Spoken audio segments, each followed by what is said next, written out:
I cried. Hello, hey, hi, how you doing today? You know, I only really make videos about new characters when I really have something to say about them. I was kinda hoping today's character wouldn't really inspire a video in me, because there's lots of other video projects I want to keep showing love to right now, but well, you know. Blast box popping on. For those who don't know, if you're new to my channel or haven't seen that many of my videos, this is my bookshelf where I keep the majority of my physical games, and this is what I have at the top of that bookshelf. It doesn't mean I have to swallow my pride every time I have company over and they ask what that is and I need to explain what this is to them, but I don't care. Xenoblade is one of my favorite things the video game medium has ever produced.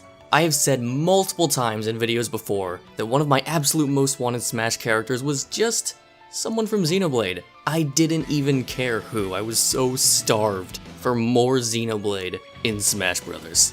And I would love if this video was nothing but me just showering love and appreciation and just shilling the heck out of this game and this character, like pretending it's the greatest thing to ever happen to Smash Brothers. They somehow found a way to make it so I can't quite do that. We'll get into it. Normally for these things I like to include my live reaction along with the discussion for these things, but I can't exactly do that. At least I can't show you the full reaction because the language I used in my live reaction aren't entirely in line with my family-friendly values for this channel. Right about the point when I realized it was a Xenoblade trailer, I got kind of excited, and I realized that it was a Xenoblade trailer at right about this point.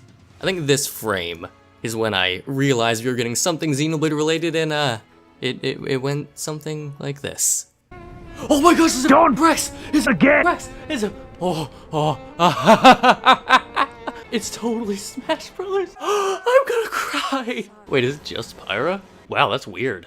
Pyra and Mythra, technically counted as two separate characters on the website. There is a lot to love here, both as a Xenoblade fan and as a Smash fan. Let's get the boring Smash stuff out of the way. These characters look normal. They look inoffensive. I don't see anything in this gameplay that leads me to believe I am going to hate fighting this character online. We could certainly learn what that reason is later down the road, but for right now, this is the first character since, I guess, maybe Byleth, that I watched the trailer for and didn't have a little tinge of doubt in the back of my head that as exciting as the new character was, I was gonna end up not really enjoy fighting them not too far down the road.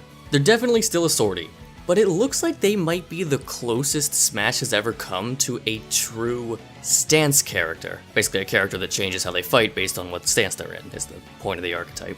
And you could say that Pokemon Trainer is a stance character as well, but I think Pyra and Mythra get closer to the concept in that they are extremely similar characters that just changes some moves when they change stance. They're not completely separate entities. I mean, they are different characters, but as far as their gameplay goes, you know what I mean. And man, giving each of them their special moves as their special moves, they're called specials in Xenoblade and they're called specials in Smash, that works out really nice. That's just so perfect. I'm assuming they're their special moves at least. Especially considering that those are the only moves that they technically actually execute themselves in Xenoblade 2. Like, it actually makes sense for Pyra and Mythra to be holding the sword when they execute those moves. And I am certainly glad that for the level 4 special, the final Smashes, Rex still shows up because he should show up to execute those moves. Is it time? Can I talk about Rex now? Dang it, Sakurai, you really found the one way to include a new Xenoblade character in Smash that I wouldn't just be completely over the moon for. You found a way to find a Xenoblade character that I would actually be like, I'm not too sure how I feel about that. I really did the rounds and just asked all of my Xenoblade friends after this happened what they thought of it, because I wanted to know if it was just me or if it was a general community vibe going, and it seems like, yeah, the general consensus is that this is a lot worse than if we got Rex, like we all were expecting. Like, the fact that it's just Pyra without Rex dampens the impact of this character, and it's just a question of, for you personally, how much does that bring your hype down, if at all?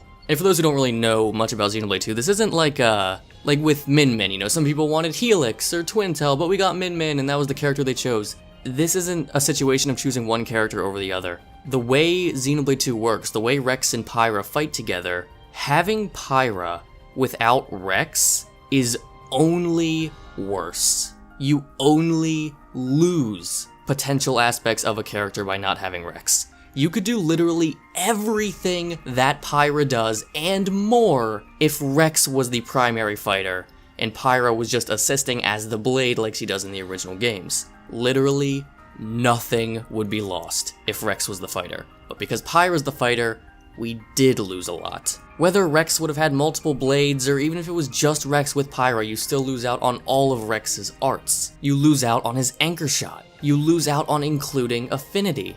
I am very eager to hear Sakurai's reasoning for why Pyra and Mythra were specifically chosen over Rex. My predictions as to why, or not predictions, but I think possibilities, what we're working with here is that either he didn't want to include Rex as a fighter because he didn't want to invalidate the bonus that comes with buying the first Fighter's Pass, the Rex Mii costume. Option 2, he really wanted to work with this specific gimmick of changing between Pyra and Mythra, although that even doesn't really hold water because the exact same thing would happen if you were playing as Rex, although it would be less direct because they're only assisting you instead of playing as them directly, but you still get access to all their arts and specials, so I still don't know why that would be a problem. Or option 3, this was a request from Monolith. And the only reason I could think for Monolith to want to include Pyra over Rex is honestly just because of her character design. As much as I love the game, I gotta admit, Xenoblade 2 is one of the most waifu-baity games Nintendo has ever made outside of the Fire Emblem series. That is no doubt a selling point to a portion of the audience. And if they wanted to carry that over to Smash Bros., making Pyra the playable character is the best way to achieve that. I mean, that's really, I know that sounds super lame and petty or whatever, but that's really all I could think of. It's not like Pyra is way more popular than Rex or anything. It's not like people were asking for Pyra over Rex. Like, Min Min is the most popular ARMS character. They had a contest to decide that. I don't think you can reasonably say Pyra is significantly more popular than Rex, and I also don't think you can reasonably say either one of them is the most popular character in the game. That probably either goes to Nia or Zeke if I had to guess. But I have a chance to celebrate a Xenoblade character getting into Smash, so I don't want to spend too much time on my little complaints there. The stage is pretty dang cool. I know I said I wanted Araya for just the aesthetic and the music that would come with it, and that's still very true. I love the second area of any Xenoblade game, they always look so great. But I also said in the same video that riding on the back of Gramps as he goes around All Rest probably makes the most sense, and hey, look at that, that's what we got. The stage itself looks pretty standard, pretty inoffensive. Really, the standout of it is that you get to see all the Titans, you get to see all the most relevant characters riding on Gramps with you. It looks like Gramps might even talk about stuff as you're riding on the stage, or maybe that was just animated for the trailer, but that'd be weird if that was just for the trailer. I think Gramps might actually talk while you're on the stage, and that is cool. Really, all the characters you could want to see in the background are present, and they look good. You never know if the background character in a Smash stage is gonna look appealing or not, but hey, I think they do this time. I think they did a really good job. Is the stage going to be legal? I kinda doubt it.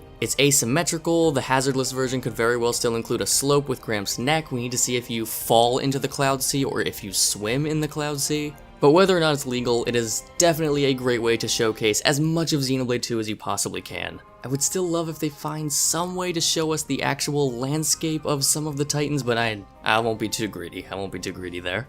Where I will start to be a little greedy and where I'm also a little worried is the music. Xenoblade does not have a phenomenal track record with music in Smash Bros. We only have one remix from Smash 4 and I think roughly 10 tracks in total across all the games. We already have 3 Xenoblade 2 tracks in Smash. We have the main battle theme, and I want to say the other 2 are Those Who Stand Against Our Path and Still Press Forward or Still Move Forward. I forget which one it's called.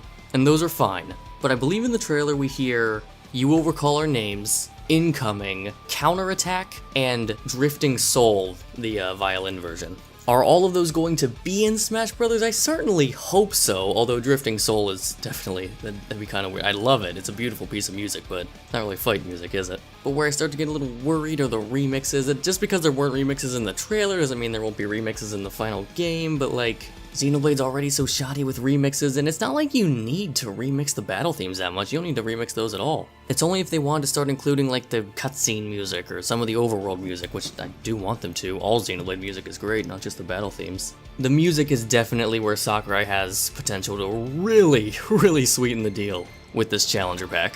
There's really no such thing as a bad Xenoblade music inclusion, it's just a matter of what he picks and how much he picks. Again, I'm really trying to not get too greedy in this video, but what about Torna? Are we gonna get the Torna battle theme? That may very well be the most popular battle theme in the Xeno series. And I can't go this entire video without mentioning X. Can we get any X music? Like, we're probably not going to, but like even one, like can we get, it doesn't even need to be Uncontrollable, which is the one everyone probably wants. It can be the new LA theme, it can be Melancholia, I guess. I think it's a 50-50 shot if we get any music from Torna, and it's like a 10% chance we get anything from X, if that even. And the only other thing to talk about that'll come with it are the spirits, right? We already have a good number of Xenoblade 2 and X spirits, but it's an RPG, there's always gonna be more characters to add. I don't think a lot of the blades have dedicated spirits, so maybe since a blade got in as a character, they're gonna put in a lot of blade spirits. Once again, I would really like to see some Torna spirits, or spirits from Torna, but that's about as much as I can pretend to care about spirits. Oh, another thing we have to talk about, Mii Costumes.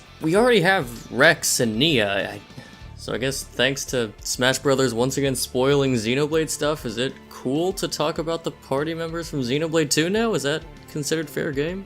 I'm still not going to. You could pretty much suss it out just by watching Pyra's trailer. But we have 3 main drivers yet that don't have Mii Costumes, and if you want to give them some Mii Costumes, I'm down. Brawler Laura is perfect. Sword Fighter Jin or Malos would be pretty dang cool, I think.